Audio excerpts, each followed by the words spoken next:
مخلوق کے لیے منت کیوں مانی جائے کہ فلاں کے دربار میں چلاؤں گا؟ منت مانی تھی اللہ وہاں جا کے دیگ پکائیں گے، تو اب اپنے گھر پہ پکا لیں، یہاں غریبوں مسکینوں کو دے دیں، مطلب وہاں جانے کی ضرورت نہیں ہے۔ جو منت مانی تھی وہ اپنے گھر پہ ہی بیٹھ کے اس عمل کو کر سکتے ہیں، اور انشاءاللہ العزیز اللہ تعالیٰ کی طرف سے انہیں بہت زیادہ ثواب بھی ملے گا۔ وہاں جا کر اگر کریں گے تو یہ تو اللہ کی خدائی میں شریک کرنے والی بات ہے کہ کام اللہ نہیں کرتا۔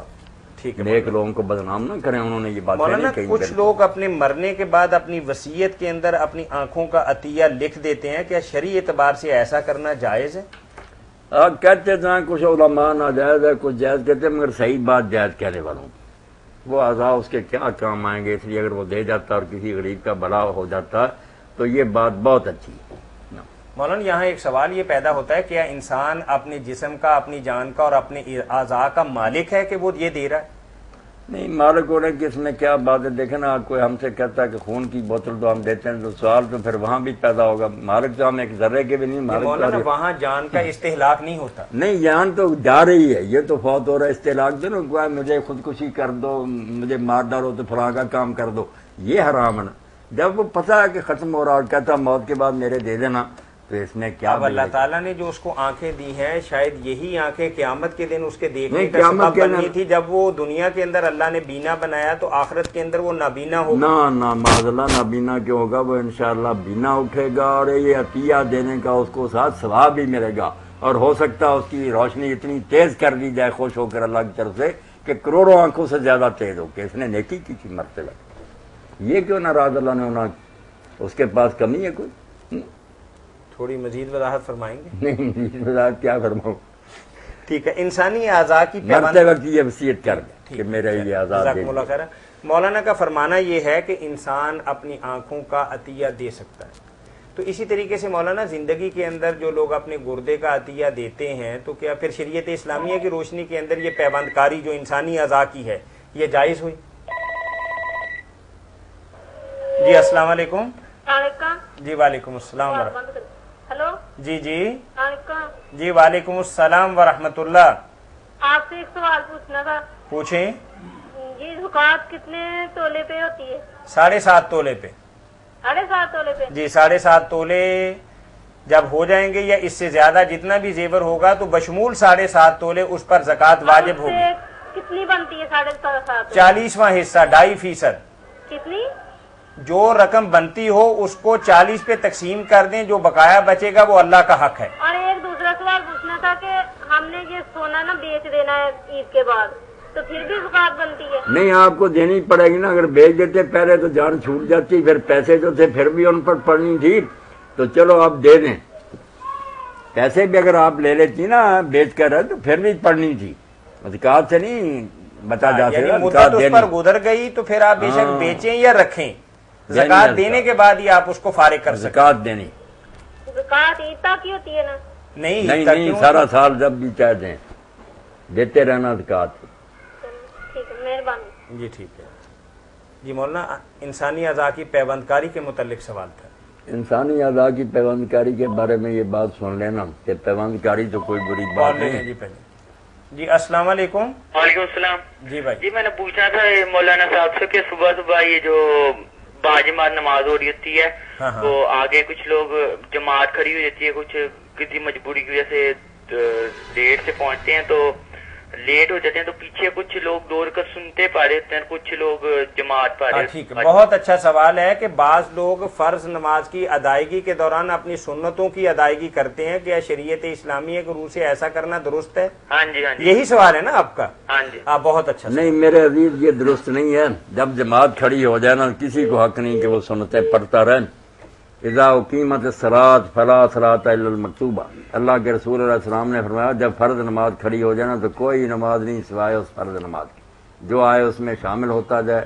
یہ تو بہت بدنظمی ہوئی نا، جماعت تھوڑی ادھر پڑھ رہے ہیں، کوئی دیکھے سمجھے شاید یہ ناراضی ہے جماعت سے، کیا یہ گڑبڑ ہے؟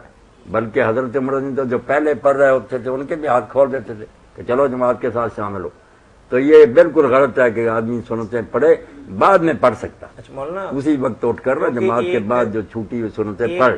ایک بہت بڑی میجورٹی ایسا کرتی ہے، تو ہم آپ سے پوچھنے کی جسارت کریں گے، تو کیا نبی کریم صلی اللہ علیہ وسلم سے اس طریقے کی کوئی سند سنت سے ثابت ہے کہ ایسا ہو سکتا ہے؟ نہیں، آپ نے تو پڑھتے دیکھ کر ناراض ہو کر فرمایا کیا صلاۃ علیہ، آپ حجرا سے نکلے، اقامت ہو چکی تھی، پہلے سے پڑھ رہے تھے لوگ، تو آپ نے فرمایا ایک وقت میں 2 نمازیں ہوتی ہیں۔ اب یہ کس بنیاد پر پڑھتے ہیں؟ ایک دلیل تو ہوگی ان کے نہیں، پاس؟ دلیل بس کہتے ہیں حضرت ابن مسعود رضی اللہ عنہ پڑھ لیتے تھے۔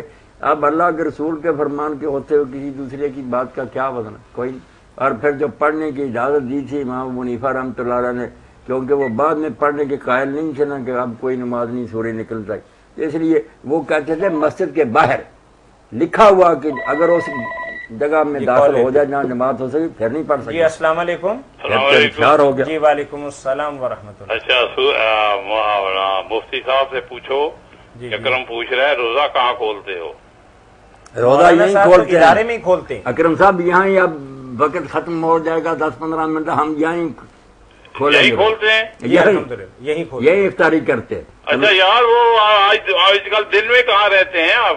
مسجد میں رہا ہوں سارا دن، آپ آئے ہی نہیں، آج ایک دن ہمیشہ رہ رہے ہیں؟ نہیں، ہمیشہ نہیں رہ رہا، وہاں ملٹ ٹاؤن ہی ہوتا ہوں نا، بس آتا ہوں تھوڑی دیر۔ سنو، یا تو آپ میرا وہاں اپنے پاس ٹھہرنے کا انتظام کر دو، یا میں آپ کا کر دیتا ہوں۔ نہیں، کوئی بات نہیں، آپ میرے پاس ہی آ جائیں، آپ کا گھر ہے، ایسی کوئی بات نہیں۔ آپ کو پتا یہ چل تو سکتا نہیں آئے گا کیسے؟ نہیں، اللہ فضل فرمائے، خیر سے رکھے۔ اچھا، تو مطلب پرماننٹ نہیں نا مسجد میں آپ؟ نہیں، پرماننٹ نہیں، جمعرات کو ہوتا ہوں نا، یا جمعہ کے دن۔ اللہ مالک ہے، اللہ خیر کرے، اللہ خیر کرے۔ جی تو پیوند کاری تو بری بات نہیں، اگر کسی کا عذر لے کر دوسرے کو لگا دیا جائے وہ بھی ٹھیک، مگر اس میں یہ نہیں ہونا چاہیے کہ جو دے رہا وہ تباہ ہو جائے۔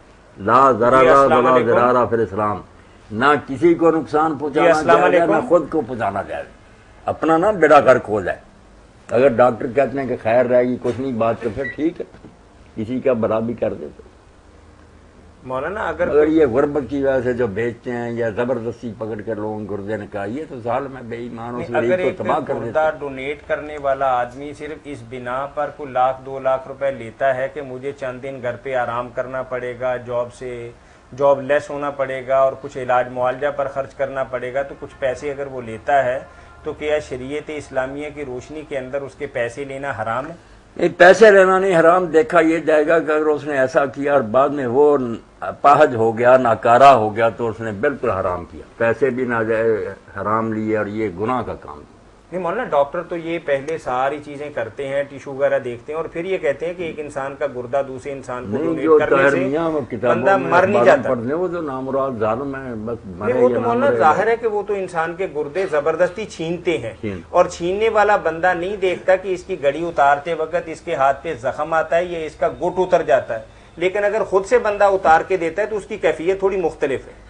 اگر ایک آدمی ڈاکٹر کے پاس جاتا ہے کہ اس کے کسی عزیز کو، رشتہ دار کو، دوست کو یا کسی اجنبی کو گردہ درکار ہے، صحیح ڈاکٹر جو ہے وہ دونوں کا معائنہ کرنے کے بعد یہ بات کہے گا کہ تم گردہ دے سکتے ہو، اور دینے والا یہ سمجھتا ہے کہ یار مہینہ 15 دن مجھے گھر پہ بیٹھنا پڑے گا، کاروبار سے الگ تھلگ رہنا پڑے گا، میرے اوپر کچھ خرچ بھی آئے گا، تو کیا وہ شخص کچھ پیسے لے سکتا ہے؟ لے سکتا ہے، اگر ایسا ڈاکٹر تجویز کرے نا تو مفت دے یا لے۔